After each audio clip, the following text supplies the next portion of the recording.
dreams are just altered states of consciousness. And when you fall asleep, the aspect or fractal piece of your higher self, it can incarnate into physical realms and mental realms. Welcome to Exploring the Mystical Side of Life with your host, Glenda Lang.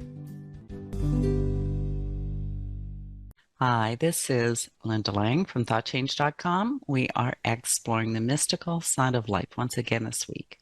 If you enjoy our conversations, remember to subscribe, share with a friend. Remember to like and comment. It really helps this channel. We have a wonderful conversation today. We have fellow spiritual explorer Jacob Nelson with us. Welcome, Jacob. Thank you for that introduction. Yes, I'm just another soul out there sharing, the information and secrets, truths, whatever you want to call it, from the higher states of consciousness. Another spiritual explorer, but with a pretty fascinating book, I'd say. Oh, thank you. Dialogue in Dreams and the Spectrum of Consciousness. Pretty interesting dreams you have. Oh, absolutely. This book here, I have it right here. This is was 20 years in the making. And I'm working on a second book, but it was my entire journey of awakening, the initial awakening, right? We're all going through the continuous awakening and spiritual growth and evolution, but it was from the point to where I was moving from my rational, left-brained operating mind, trying to dissect and analyze everything to, seeing things for how they are, right? That Zen mindset where you're seeing things for the first time, being open to something, tapping into the feeling, right? Feeling is infinite, right? You cannot quantify the feeling of touching water, right?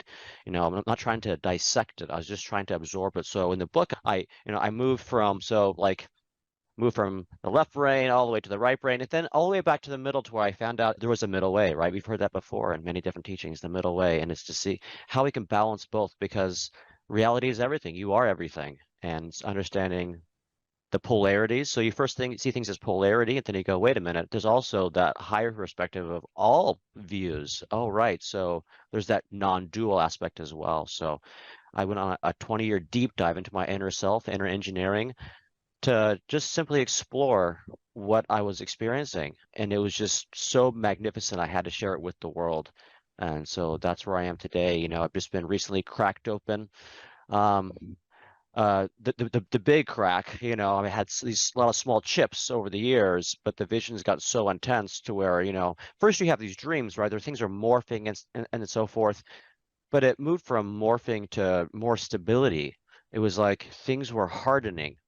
And I also didn't understand what that was until later on as well. But it was like all of a sudden, at the very end, I was in places to where I was like, wait, am I awake? Like, um, wait, so which is the real reality? Because when I wake up, it's the same place, or at least it's the same stability. The information states, are just as hard and they're not shifting. So that was when I was starting to really get these long, in-depth dialogues, which I called dream characters in the beginning. And I was even questioning them. I would say, what are you? Are you a dream character? What are dream characters? And I would get all these different answers back depending on, you know, in a sense, their shell. I didn't even know they were shells, but they were filtering things, how we're shells, and we filter with, our brain, the consciousness that's in the shell.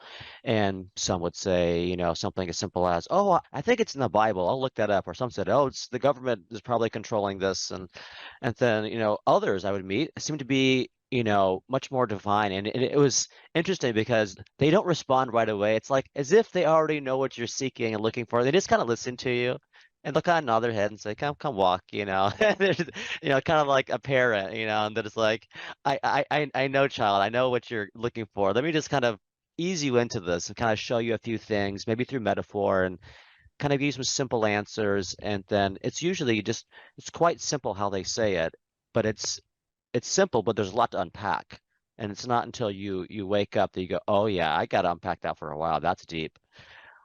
So yeah, 20 years of delving into my inner self and pulling out information from the within, and I'd acted as a conduit. I was just a secretary on an elephant, which I've heard before. I think it's really well said, right? The elephant is this greater ocean of consciousness, and we are the secretary shell, at least I was, which I was a conduit, just writing down what I experienced from the elephant. The hard part is, we have to realize, get our ego out of the way. Ego has its place. It does, but it shouldn't control your life. It shouldn't, the information you get from the elephant, it shouldn't say, okay, now that I got it, it's mine. I wrote it down. Therefore, I take all the credit from everything I experienced. It's now mine. I am now godlike. Look at me. I'm so smart.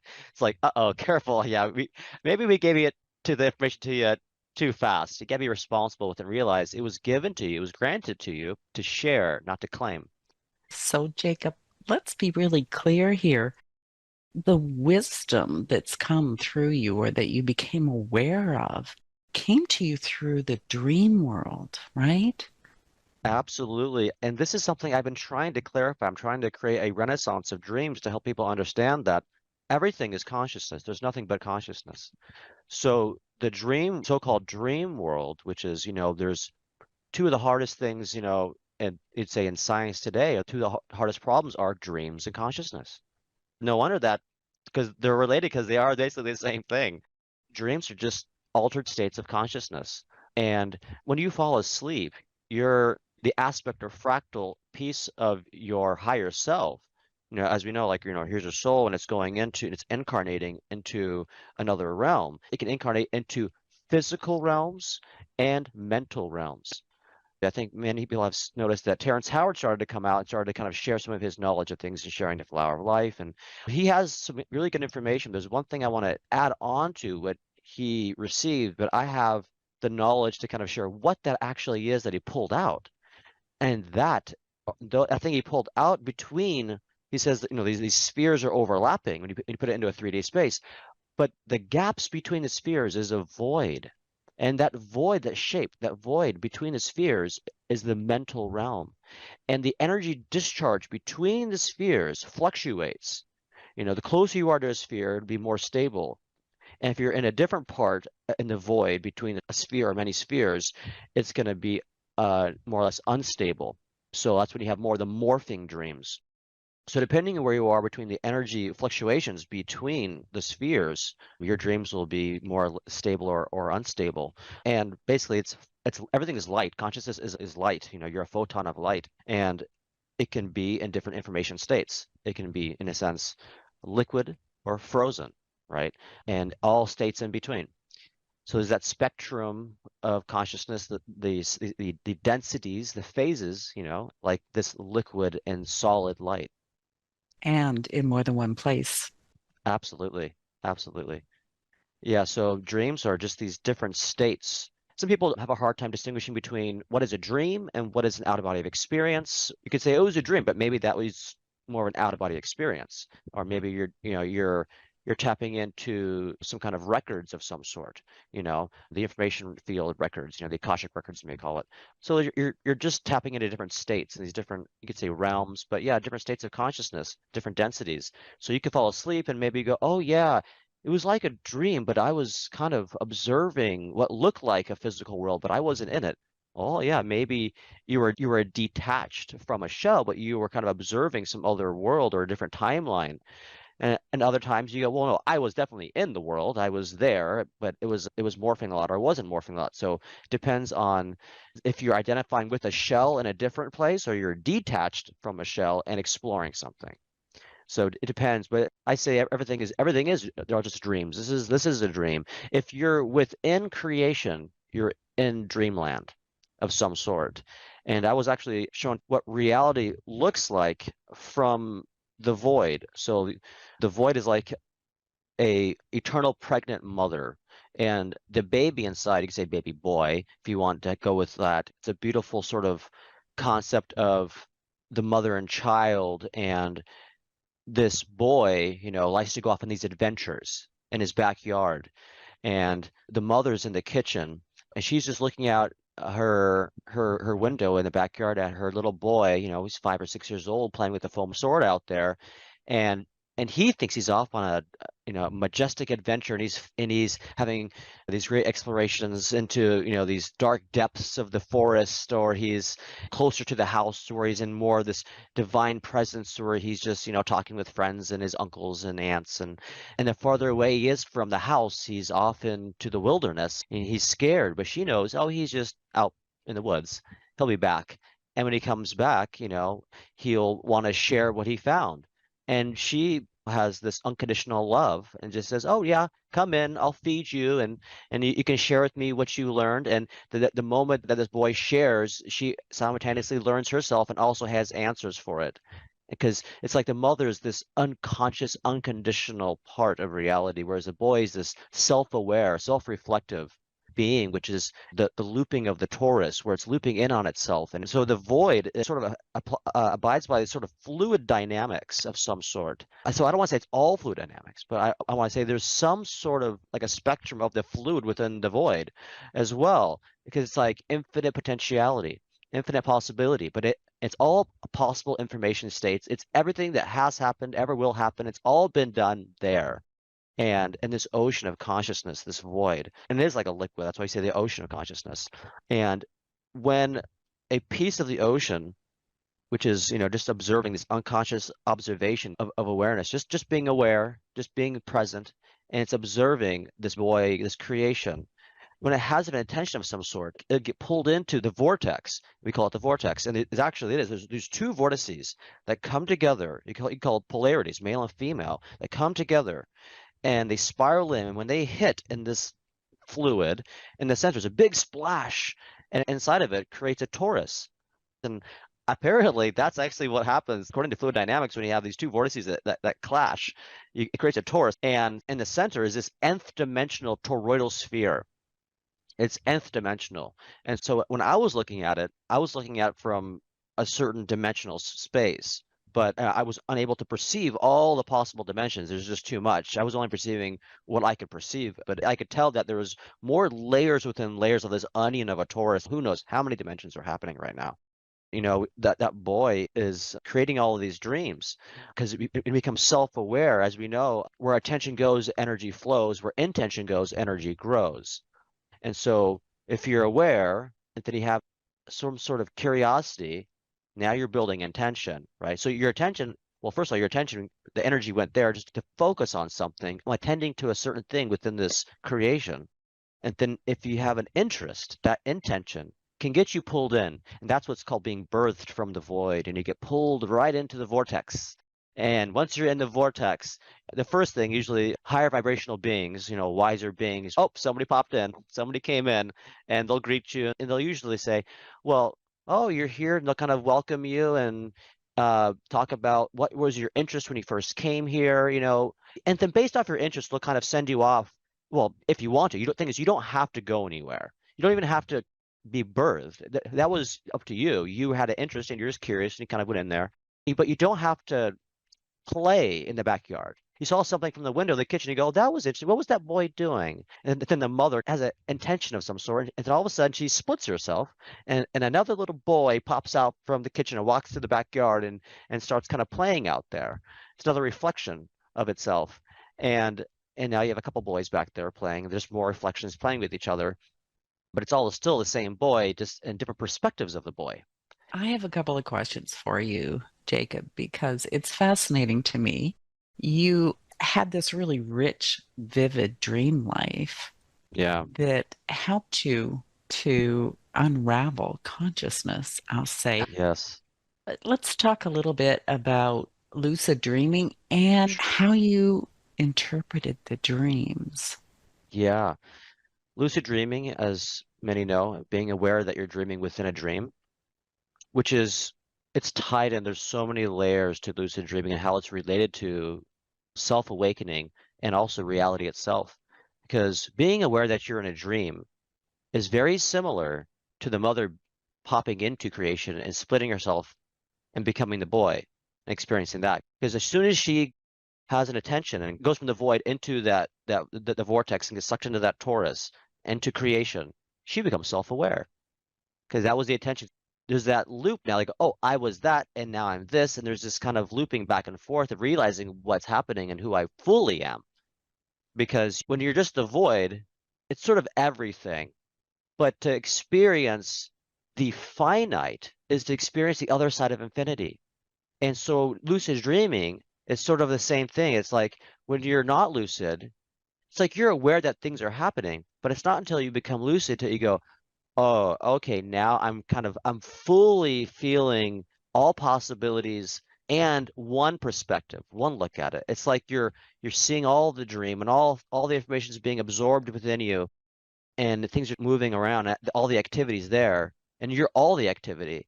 And then as soon as you kind of go, oh, I'm dreaming, it's like things collapse and now things are more frozen and you get a hardened perspective and you start to go, oh, I'm self-aware. Oh, that's right. I was dreaming, but now I'm not.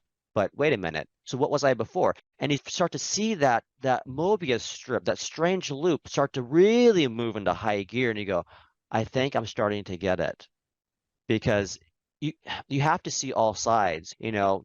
Infinity cannot know itself until it becomes the finite, even if it's an illusion, because there can actually be no real thing as finite because everything's infinite.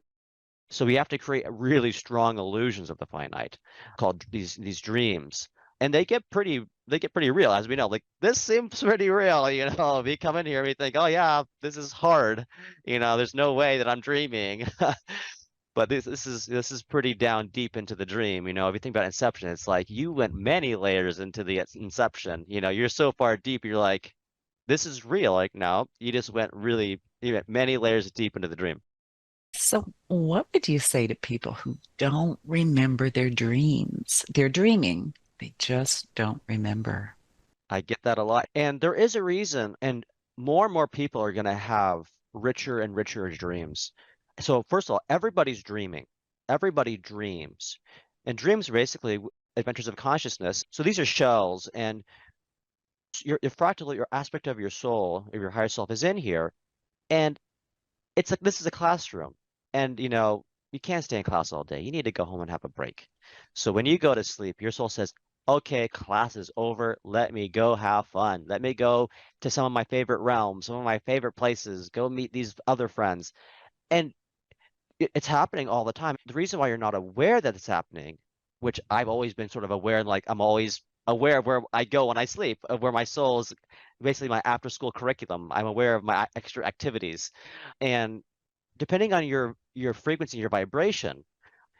So I say it like this. So most people come in at sort of a ground level, and depending on how many incarnations you're having, it's all parallel that you're deciding to have, you know, the more information, the more wisdom you bring back, the more you're granted to get a higher vibrational shell because you've learned more. Now you're okay, you can take the next class. You've learned that lesson, you can take another lesson. And it's accumulative. And since the more lessons you learn, he goes, okay, you can have that shell and you can give you a little bit more energy in that shell this time. And the more energy you have in your shell, it'll keep rising to the point to where there's a smaller gap between your higher self and the shell. And and so that distance, the vibrational densities between them have shrunk to a point to where instead of being from here and you sleep and your spirit and your fractals going up all these densities from this deep water back up to these other higher realms, when it comes back down to pull the information out, it starts to lose everything because it has to travel all the way back down. It's like, you know, you can't bring all the treasures from above down to the deepest depths of the ocean. You're like, oh, can't hold that gold. I can't hold this. Okay, I'm taking off all my gear to even survive to get back down, so I lose it all. But if you don't have to, but if you're not living at the bottom of the ocean, you live closer to the surface, yeah, you can bring more of your stuff down because you're not going that far down. You can keep some of the gold, some of the treasures, some of your experiences. So your vibration doesn't have to travel as far down. Are you implying that Mm. someone who doesn't dream has lower consciousness? I don't want to label you as, oh, you're low vibration. It's not like that. The thing is, every thought we have, everything we do, every interaction reality will fluctuate our vibration, right? Our frequency will change at all times. Whatever we eat, whatever we drink, whatever we do will constantly shift it. So yeah, maybe some days you could say you're at a lower vibration than you were the day before. But it doesn't mean you can't raise it up 10 times over the next week, you know? So it is important to be consistent as much as you can because you don't want to get trapped to where you have to do more homework. Basically, you don't want to get so far behind on your homework. You have to put in more work. So I do say, yeah, do you have to be perfect? No, because it's not about being perfect. It's about more than anything, it's about learning lessons. That means not being perfect. And so if you're struggling, it's probably because you need to do it because you're not here to be perfect because the more perfected states that we call perfection is are the places that we came from, infinity. And we came here to experience not perfection, not everything. And so it's okay if you go, okay, I kind of today I want to eat this. I know it's not the best thing, but I kind of want to have like 4 pieces of cheesecake. I feel like I earned it. It's okay, go for it. It's okay. It's not, you know, it's not the end of the world. It's not like it's going to permanently change your vibration. Yeah, that night you'll probably, depending on when you eat it too, if you eat it too much sugar before you go to sleep, not the greatest thing, right? Um, and too many things before you sleep, not the greatest thing, because that will definitely lower your vibration and definitely you're not going to be dreaming. Or if you do, it's not going to be very good dreams because your energy will be attached to the shell. And it's almost like the things that's in your body. So you just ate, you just drank something. So all the energy it's being split. It's like the body's trying to process it. So it's all going to your stomach.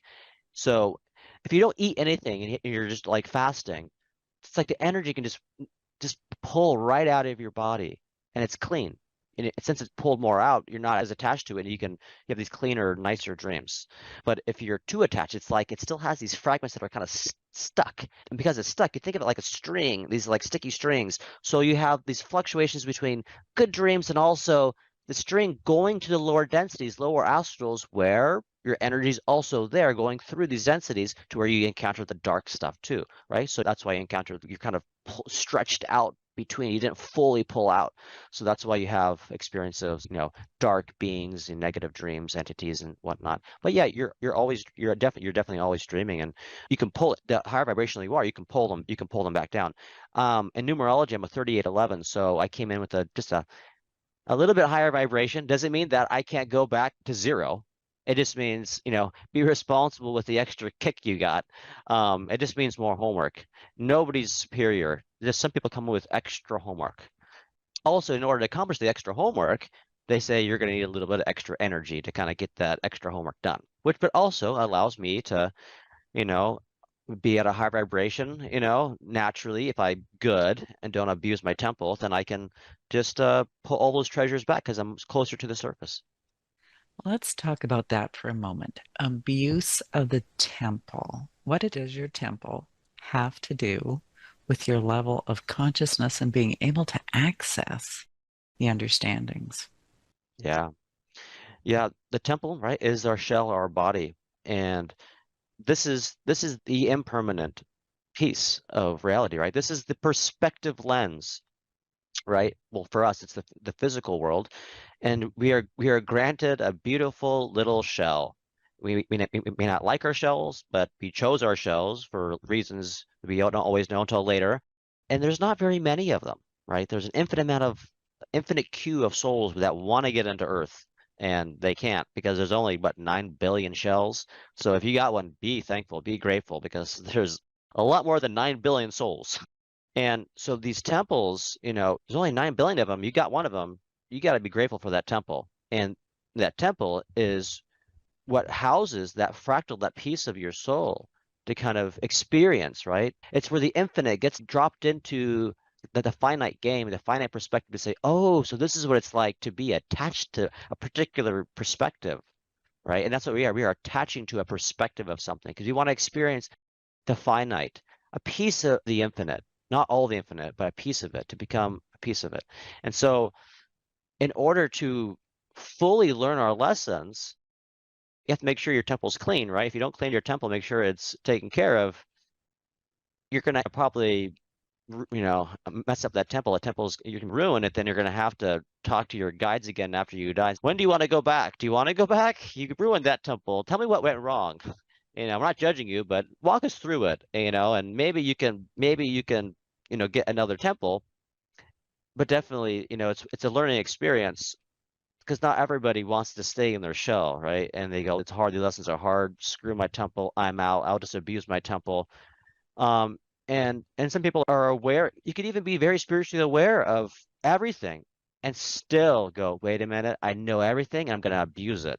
And that's when you get beings or spiritual masters that exist in this world that are very high vibration, but they twist things for their own benefit. So their vibration is, it's like a twisted vibration. So they're abusing their power. They could be very, very wise, but they're abusing their wisdom. And you could say they're part of the dark entities that want to control. But we all know that the more you abuse your temple, the more you're doing that, the more that you are basically saying, I want to just drop out of school. It's the same thing as saying, I'm going to go to school and I'm going to play hooky, half the day, or I'm not going to go to class or I'm going to goof off in class. That's like you're abusing your temple in the classroom. You're not doing what you came here to do. And if you don't, it's okay because there's no judging. It's all unconditional love. But if you want to evolve, then yeah, you're going to have to take care of your temple if you want to stay in that temple as long as you can. I mean, your death date is determined as well, but if you want to get to the planned death date, then you're going to need to take care of your temple. So let's go back to dream interpretation for a minute because you had these really amazing dreams. Did you have to actually like sit and interpret them? Did you just know what they meant? Were they literal when you had them? Yeah, that was the journey of the book. I moved from a linear, rational, materialistic, reductionistic perspective on the world, which I just call the world. I didn't call it reality. I just call it, just Earth of the world. I guess it applies to the universe too, but for me, I was more like, I have experience with the world, but I was just very analytical. I wanted to dissect, and as we know, that science likes to break things apart to look inside. So that's what I was doing. I was doing my master's of science, and I was just, oh, okay, yeah, I'm so smart. I can do this. I can figure it out. So I'm in my dream, and I would say, okay, maybe it's this, maybe it's that. Oh yeah, I think I heard somebody talk about that in some paper that maybe it's quantum something. Maybe it's doing something like that, and I don't really know. But I was just trying to dissect it from using the left brain, and that didn't really work. I had to I had to kind of step back because just like how in science, like it's like the more they look into it, they just find more information, which just gives them more questions. And they're just like, I found another piece. Okay, break it open. I found another piece. Like, will this ever end?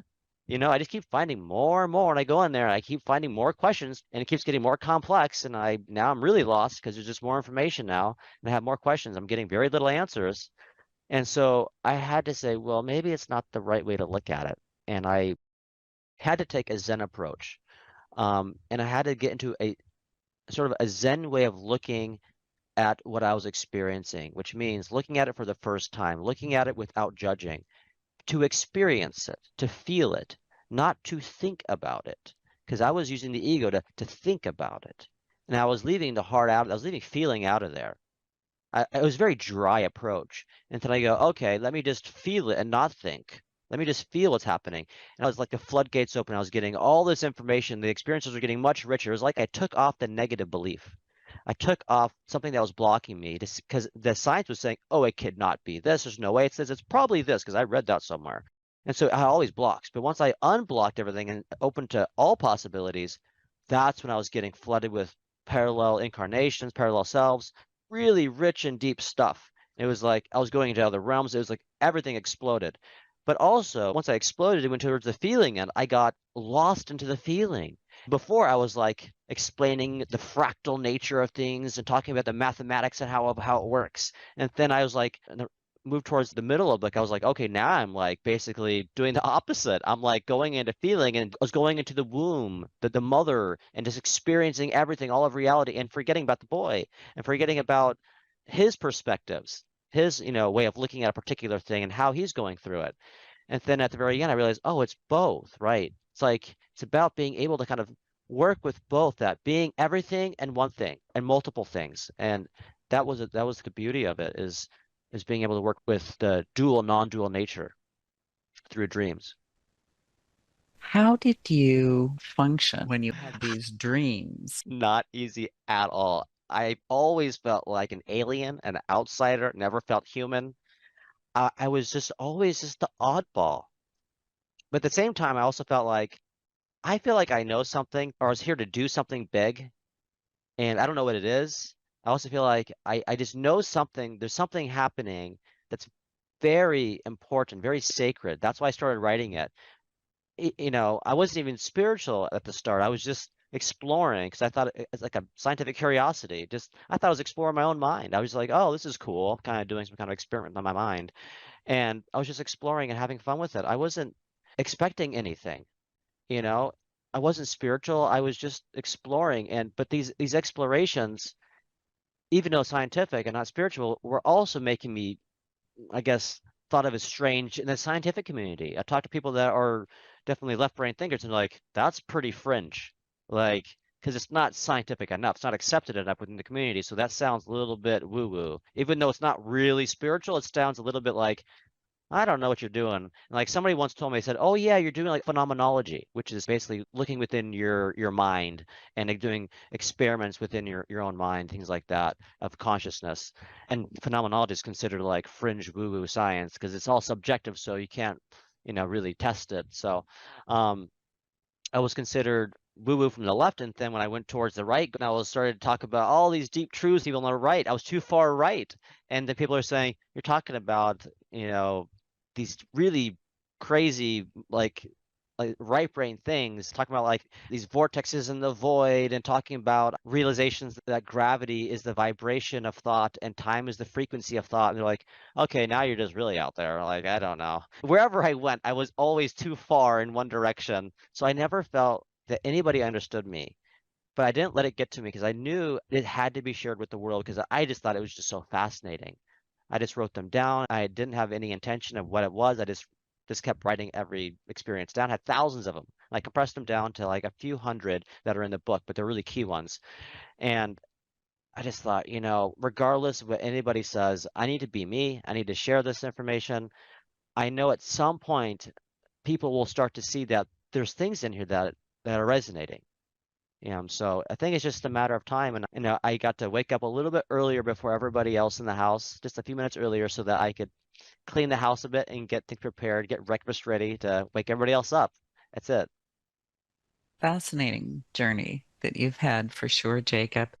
If there was one thing you wanted to share with the listeners, what would it be?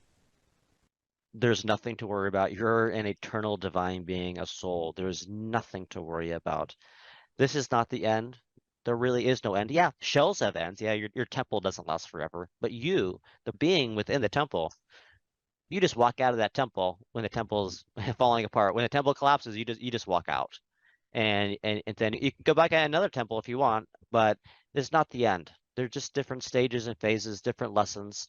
And also, you don't remember, you don't have to go to school, right? The creation, these are all, yes, they are schools because infinity wants to understand what it's not, which is the finite. In order for it to do it, it has to be a perspective of itself and bring back that wisdom of what it was like to be a perspective and bring it back so that unconditional love truly understands the fullness, the wholeness of what that is, right? In order for wholeness to understand what it is, it has to become separated. And so it's bringing back that information. That's all it is. But you don't have to take part in that. You don't have to go to school when you leave your temple and you go back, they may say, do you want to go back? They'll never pressure you. It's up to you. But usually we want to go back because we realize, oh yeah, that was just a class. Maybe I want to take another class, but it's all up to you. There's no reason you have to. It's all because there's something in you, that desire within your soul that feels that this would be good for me. It's a desire that, oh yeah, this feels good to grow and to be a part of something great. But you don't have to do it, and it's okay. You're not judged by anybody or anything. So in any case, there's nothing to worry about. Even this, don't judge this because it's okay if you fail. You can try infinite times. It's not a big deal. But also, the last thing is you came out, what a beautiful time to be here. I would say this is the time. If you ever wanted to make sure your temple's clean, now is the time because we get to be part of something that is just so magnificent. This is like, I mean, what a brilliant time. We're at the just that moment of where things, not just we're going through our awakening, but that all of humanity is going through that awakening, and we're all getting cracked open, and it's all changing. And this year, the next few years, it's going to be breaked wide open. By 2030, between now and 2030, it's going to be a whole new world, and you could be a part of that. So if you want to be a part of it, take care of your temple, stay true to yourself, look within yourself. Don't believe what anybody else says. You can think about it and let it inspire you to look within yourself. Because the only way you're truly going to know is if you look within yourself and get the truth from within. Because the kingdom is within, right? The answers are within. So go within yourself and surrender to what you are, which is a divine love. Absolutely. Fascinating look behind the curtain, Jacob. If people want to know more, where can we send them? Yeah, you can go to ultradeep.blue. Again, that's ultradeep.blue. That's my website. It has access to all my socials and my book and services. I'm pretty active on Instagram, which is also at ultradeep.blue. You can also find me on YouTube at ultradeepblue. Wonderful. Thank you for being my guest. Thank you, Linda. Appreciate it. And thank you for listening to this week's edition of Exploring the Mystical Side of Life. You will find all of our conversations on YouTube, your favorite podcast platform. Come visit me at thoughtchange.com.